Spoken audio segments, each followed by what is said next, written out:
Hi, madam and friends. I'm Joachim Xavier. We are from Group 18. The title we selected is Impact of COVID-19 on Tourism Industry in Malaysia. The group members are Joachim, myself as a group leader, Alwinfernandez another lelaki sandanasamy, Shanmugam another lelaki Palani, Naqeeb Mehdi bin Mohamed Annuar, and one Izyan Binti one Ahmad Faizal. Let's move on to the introduction. Hello Dr. Santi, I'm Izyan and today I will present the introduction part and the impact of COVID-19 on one of tourism sector, which is transportation. A shocking news spread when a deadly virus called COVID-19 has struck the world rapidly, including Malaysia. The virus first hit Malaysia on 4th February 2020, where a 41-year-old man started experiencing symptoms such as fever, flu, and dry cough. Just from one positive case, it then turns to be an outbreak, where the Malaysian government enforced a movement control order, or it is called MCO, where all non-essentials economic activities were restricted and citizens as well as tourists movement were temporarily banned. The action taken has caused a bad impact, especially towards the tourism industry, and we can see a declining number of international tourists visiting Malaysia at 83.4%. So our presentation will cover the tourism sectors such as transportation, entertainment, accommodation, shopping, food and beverages.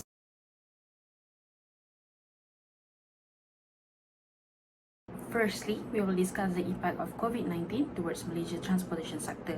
As we all know, Malaysia transportation sector has been the backbone of our country. Without transportation, every single citizens and tourists unable to move around. There are four main transportation that were mainly affected by COVID-19, which are tour bus, taxi, rail and airline. Firstly, we will look into tour bus service, which is used by both local and international tourists to visit vacation destinations such as Malacca and Kuala Lumpur. When MCO was imposed, these tour buses suffered from loss of income, despite from not earning any income. These tour buses had to pay a high cost of maintaining fees, and they were unable to sell their buses because of the declining market value. And guess what happened to all the buses? They were left stranded in dust. Next, international tourists who visited Malaysia prefer to tour around the city with taxi as taxi drivers are the expert in showing local attractions. But when COVID-19 hits, these taxi drivers were in a dire situation, and it reached their breaking point as they were unable to earn any income at all. Then, Malaysia most frequently used monorails by tourists were the KLIA Express and KLIA Transit monorail service, and the percentage of ridership for both rails was decreased to 60% because of the effect of closing both international and local borders. Lastly, the airline industry was most heavily affected by COVID-19 as airlines were unable to operate worldwide. This pandemic has caused a total of 4.3 million tourists cancel their flights, and airline providers had to provide refund up to a total of 399 million to over 600,000 passengers. Next, I will pass the presentation to Naqeeb. Thank you for passing to me, Izyan. Hi, Dr. Santi. My name is Naqeeb Mehdi, and in this presentation, I will present this part, which is entertainment and the sectors that were affected by the COVID-19 outbreak. Firstly, for performing arts, Kuala Lumpur Performing Arts recorded a total loss of RM2 million due to the absence of events and declining number of spectators throughout the MCO period. Next, performing arts institutions unable to generate profit and had to lay off workers because of the unbearable expenses like technical and building maintenance as well as production budget, even though these institutions didn't make any profit.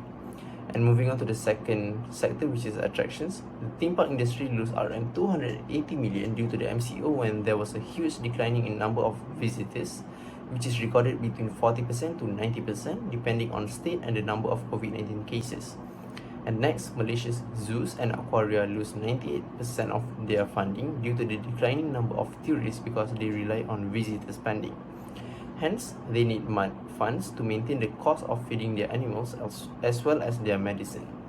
And lastly, for cultural events, a declining of 83.4% tourists visited Malaysia for cultural events because of pandemic, and even affected small companies such as hawker food and merchandise shop, which acquire their revenue mainly from tourists. Next, retail establishments were affected financially when number of cultural events held reduced because the retail establishment sell supplies for the cultural events. First, without tourists visiting the country, it would be impossible for small companies to sustain their business. And that's all from me. I will pass the presentation to Shan. Thank you. Thank you, Naqeeb. Hello, madam. My name is Shanmugam, and today I would like to talk about accommodation. Accommodation plays an important role in tourism sector as well, because tourists doesn't only visit our country, but they do stay in accommodation provided in our country, like hotels and resorts. COVID-19 have impacted this accommodation sector very badly, where this leads to five-star hotels were forced to shut down during MCO. International tourist arrivals dropped by 72%. Accommodation industry expected to decline by 70 to 75% in 2020. This loss in accommodation sector happens because of the fear among the tourists. Tourists think about their health before making plans to travel. Tourists' expectation of hygiene were very high during the COVID-19 phase 1, and certain accommodation areas were not shortlisted due to having lack of hygiene. This loss in accommodation sector leads to the closure of hotels as well. According to a survey, pandemic leads to the closure of 120 hotels. According to the CEO of Malaysian Association Hotels, hospitality industry lost over 11.3 billion. Hotel owners were forced to put their properties for sale. This closure of hotels leads to unemployment in accommodation sector. Lack of tourists leads to unemployment, and the accommodation providers unable to pay their employees. And those who were interested to pursue their studies in accommodation sector couldn't find the job that they wanted because COVID-19 had impacted the accommodation very badly. Next, I would like to pass to Elvin. Thank you. Thank you, Shan. I am Alvin and I'm going to explain about shopping.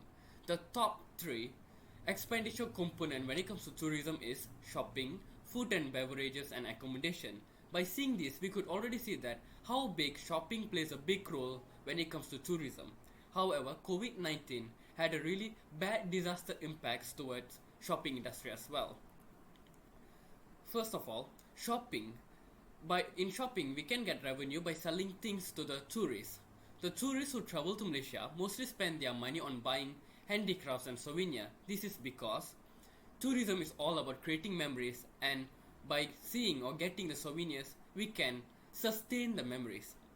During COVID-19, we had imposed MC on global lockdown, so the number of people entering Malaysia has lessened, so the declining number of tourists has impacted the shopping industry. This can be seen by a declining revenue for Malaysia. The amount of revenue is around 4.5 million in 2020 compared to before the pandemic. In 2019, the revenue got from shopping and tourism was 28 million. You could see how much the two-digit 28 million become just one-digit 4 million in 2020.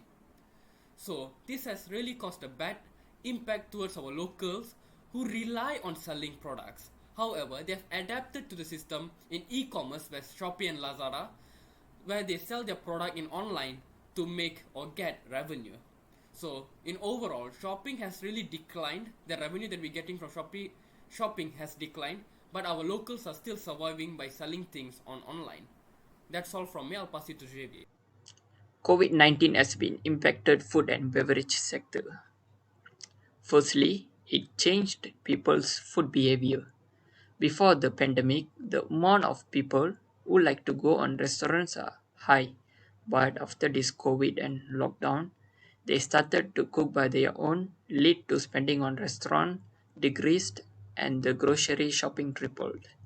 Huge amount of employees working on restaurants laid off, and many eateries closed down due to bankruptcy because of no business. Next is the rise of online food delivery. Big food delivery companies such as Foodpanda, GrabFood became frontliners to supply foods from restaurants. However, their prices of delivery charges also spiked up to 30% to 300%. The fast food restaurants are in very high demand at the moment. Moreover, the operating procedure of restaurants affected by the COVID-19, such as restaurants must follow standard operation procedure, staffs need to ensure personal hygiene such as sanitizing their hands regularly, and restaurant ordered implement customer social distance of 1 meter. As a conclusion of our project, first is Malaysia's tourism industry is badly affected from COVID-19, which everyone will agree. Second is transportation, entertainment, accommodation, shopping, and food and beverages are sectors which are affected. Thirdly, tourists will behave differently as a result of the pandemic. This is because of the new rules and new regulations which given by the government. And finally, recovery initiatives such as adoption of optimal fiscal, prevention of small business closures, and regulation of payment to impacted workers were implemented. Next is frequently asked questions (FAQ). The first question is, what is the amount of losses generated by Malaysian tourism industry by the COVID-19 pandemic? The answer is, Malaysia's tourism industry hit with the recorded RM 135 billion losses in 2020 and RM 165 billion in 2021. The second question is, what is the prediction on tourist arrival in 2022 since COVID-19 pandemic is recovering? The answer to this question is that according to research conducted by CGSCIMB, it is expected that Malaysia's foreign tourist arrival figure to reach around 7.8 million people compared to 26.1 million people in 2019. Question number 3 is the arrival of tourists increased since restriction of movement during COVID-19 was lifted. And the answer to this question is tourist arrivals in Malaysia increased steadily to 41,496 in January 2022 from 9,742 compared to in April 2021. The question that I'm going to answer is question number 4, which is COVID-19 pandemic had a disaster impact towards Malaysian economy due to less tourist arrival. How can Malaysia be more aware of its revenue in future when a new pandemic occurs? So my answer is going to be, there are still a lot of chances that a new pandemic might happen and tourism might be stopped due to MCO. So the revenue that we are getting from tourism will be stopped. So there's a very famous saying which is, do not put all eggs in one basket. So Malaysia can diversify their source of income by improving other economic fields such as agriculture, business investment, and also information technology advancement. By doing this, even if the people, Malaysians, do not get any revenue, or even Malaysia don't get any revenue from tourism, but we can still survive by the revenue that we're getting through these other fields of economic fields. So this is my answer. Thank you. If there were a question that does the accommodation sector have a chance to operate normally again after MCO is lifted, in my point of view, it is yes. Accommodation sector able to operate after MCO is lifted and need to follow certain standard of procedure which is known as SOP by maintaining their places clean and sanitized so that the tourists do not have to worry about their health when they are visiting our country.